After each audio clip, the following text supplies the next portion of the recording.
please tell me, and I know this is not a question being asked of you as a company representative.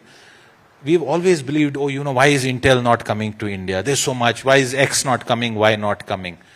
Why indeed haven't large-scale foundries been set up in India so far?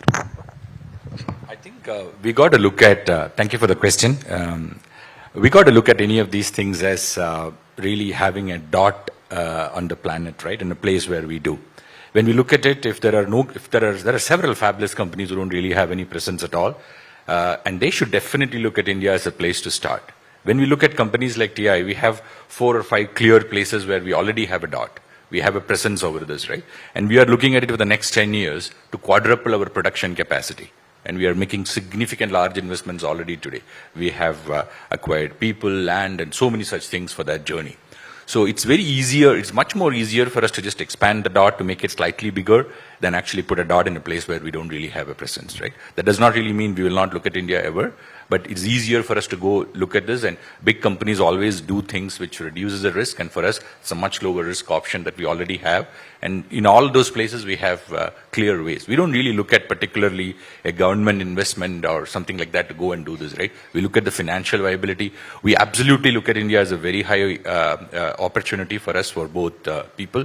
And we don't look at India market only as a market, right? When we produce chips over here, TI produces 40% of its chip end-to-end. Complete responsibility for conceptualization to delivery out of India right today. When we look at it, we don't look at India as a market. Yes, 64 and 110 and everything will look small, but we serve the world. The products that we actually do are for the world. It's not really for India only, right? It's I'm glad you say that. Please also explain it a bit more. Therefore, in the global semiconductor ecosystem, what role does India play? In the overall. So, we know about Taiwan, we know about other things, but if you were to sort of sum it up, where do we stand in that global ecosystem? It's actually very high in the value chain. Innovation is very, very important, right? And design plays and test plays a very huge role in innovation. And one-third of most of the big semiconductor companies actually have their design houses here. Right? And TI produces 40% of the chips, and we have a plan to increase it still further. So I do think we already play a very, very important role. And manufacturing is one piece of the puzzle. It's not the only piece of the puzzle. We got to look at it, right? And everything that we do, it must be very competitive. So is this focus on manufacturing right or misplaced? No, it is absolutely right, because I'll tell you why it is important, right? Because we need people who can produce products. Going back to what we heard today, right?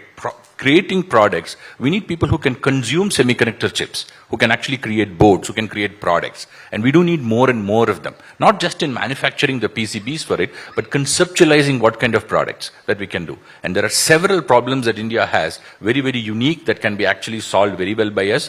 And electronics will play a very big role in increasing the quality of life. That's why this is important. It's not really because there is money. Of course there is money, but it also changed the quality of the life of the bottom half of the pyramid of the people. And we have a responsibility to go back and address it. That's why it's important for us to do manufacturing also in India.